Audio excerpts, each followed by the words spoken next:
और जैसे ही बंसी बजाए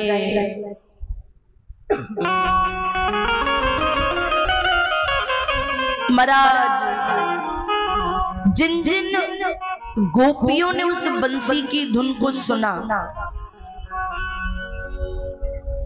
वो कहते ना, बंसी बजाए गयो श्याम री मोते नैना मिलेंगे।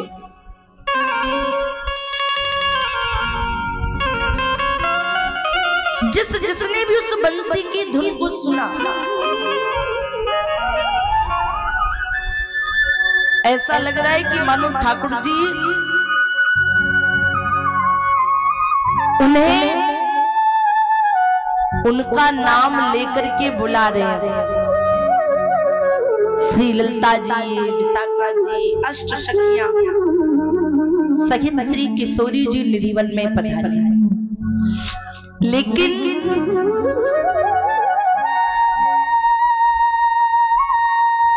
कुछ ब्रजवासी ऐसे हैं जिन्होंने गोपियों को घर से निकलने की अनुमति नहीं दी, रोक दिया। रे रात्रि है, कहां जा रही है, रोक दिया।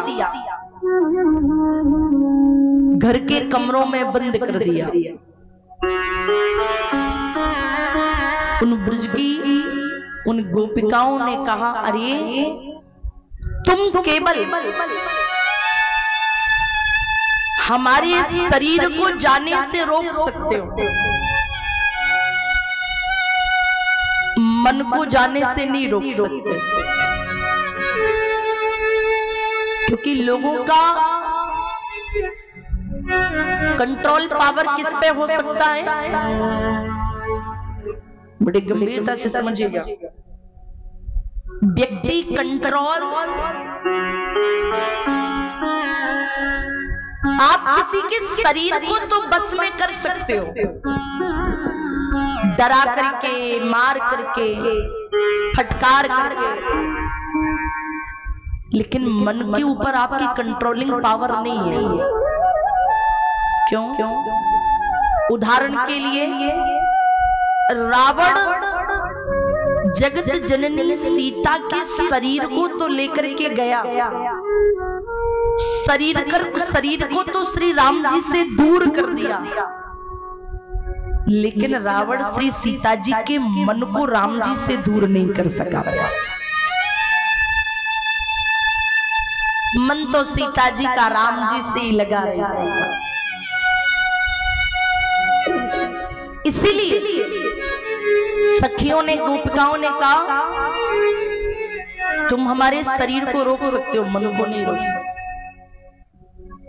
मन से ठाकुर जी के पास पहुंच गए। ठाकुर जी ने धीरे धीरे धीरे धीरे उस बांसुरी को बजाना बंद कर दिया। अच्छा विचार करिए, आप किसी व्यक्ति के पास, आप किसी व्यक्ति के पास अपना घर, अपना परिवार, अपना मान, अपना सम्मान, अपना स्वाभिमान छोड़ करके उसके पास जाओ, और वही व्यक्ति आपसे एक बात कहे, क्यों जी, क्यों आए हो हमारे पास, क्या कहोगे आप? क्या विचार आएगा कि ऐसे जीवन से तो मर जाना अच्छा है। श्री श्याम सुंदर ने जैसे नेत्रों को खोला, उन हजारों सखियों से पूछा, क्यों आई हो यहाँ? लिखो, सुनो, अपने अपने घर जाओ। ठाकुर जी कह रहे, अच्छा सर्द रात्रि में निधिवन की सुंदरता देखने आई हो, अच्छा अच्छा देख लिया, जल्दी से घर चली जाओ। क्यों? अगर तुम्हें किसी ने यहाँ देख लिया ना तो गलत समझेगा। घर जाओ। ठाकुर जी समझा रहे हैं भाव से, क्या पत्नी का एक ही धर्म है। वो धर्म क्या है? एक ही धर्म एक व्रत ने, एक ही धर्म एक व्रत ने, एक ही धर्म एक ही धर्म एक व्रत ने, आए वचन पति पति आए वचन पति पति।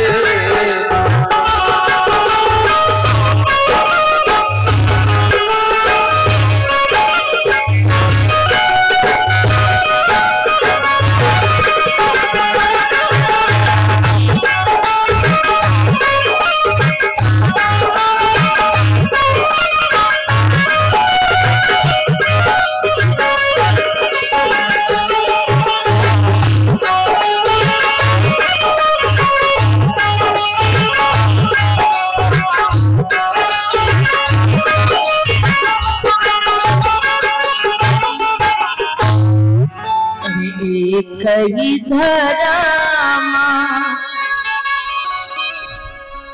एक व्रत में। पति की सेवा करना चाहिए, घर जाओ। किशोरी जी बोली, लाला हे श्याम सुंदर, आप बहुत ज्ञानी लेकिन हमारे प्रश्न का जवाब दे दो। ठाकुर जी ने कहा, पूछो श्यामा जी। हमारी श्यामा जी ने श्याम जी से प्रश्न किया कि हे श्याम सुंदर, हे लाला, एक किसी गांव में, गंभीरता से सुनिएगा, एक किसी गांव में एक नव दाम्पत्य जोड़ा रहता था। नव दाम्पत्य मतलब हाली का नव विवाह जोड़ा, पति पत्नी रहते थे। लेकिन एक पत्नी अपने पति से बड़ा प्रेम करती थी। पति को स्नान कराना, पत्नी का भोजन, पति को भोजन कराना, पति की सेवा करना, चरण दबाना इत्यादि इत्यादि, बड़ी सेवा करती थी पत्नी। तो एक दिन पति बोला अपनी पत्नी से कि सुनो, मुझे धन कमाने के लिए परदेश जाना है। क्यों? क्योंकि धन बिन धर्म ना हो ये खगीसा,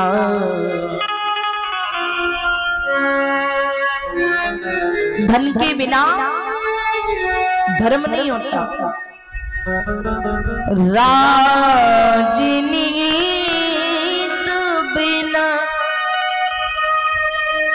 धन बिन धर्मा, हरिये समर्पित दिए सहित कर्मा। कहा आपसे मैं, आप पति बोला परदेश जाना है। पत्नी बोली सुनो, आप चले जाओगे तो मैं आपके बिना जीऊंगी कैसे? पति बोला, पति ने अपनी एक चित्र निकाला, मतलब एक फोटो निकाला, अपनी पत्नी को दिया। कहा देखो, जब मैं परदेश चला जाऊं तो तुम मेरी फोटो की सेवा करना मैं कुछ माह के बाद लौट करके आ जाऊंगा। श्री हम किशोरी जी बोली कन्हैया वो पति चला गया, पत्नी पति की फोटो की सेवा करती है। अब लेकिन घटना यह घटी कि 6 महीने के बाद पति लौटा, लेकिन परिस्थिति ये है गर्मी का महीना है, दरवाजा बंद है और भीतर बैठी पत्नी अपनी पति की फोटो के ऊपर हवा कर रही है। कन्हैया और वो पति दरवाजे पर खड़े होकर के कुंडी खटखटा रहा है। बताओ उस पत्नी को क्या करना चाहिए? पति की फोटो की हवा करनी चाहिए या दरवाजा खोलना चाहिए? ठाकुर जी बोले ये कोई पूछने वाली बात थोड़ी है। क्यों? जब असली पति दरवाजे पर खड़ा है तो फिर उसको दरवाजा खोलना चाहिए, पति की फोटो की पूजा नहीं करना चाहिए। हमारी किशोरी जी बोली कन्हैया हमें हमारे प्रश्न का उत्तर मिल गया। बोली क्यों? आज हम जिन्हें छोड़ करके आए हैं वो तो केवल इस शरीर के पति हैं, जो आज है और कल, आज है और कल नहीं है। जिनको छोड़ करके आए हैं वो शरीर के पति हैं, लेकिन आज जिसके पास आए हैं वो तो जगत के पति हैं। अब बताओ कन्हैया हमारी गलती क्या है? जैसे ही महाराज किया तो आप देखिएगा महाराज एक रामचरितमानस में चौपाई लिखी है जो बिल्कुल सत्य है। अरे को जग जन्मा, महाराज इस संसार में ऐसा कौन जन्मा है जिसे प्रभुता पाए ताहि मधुनाई।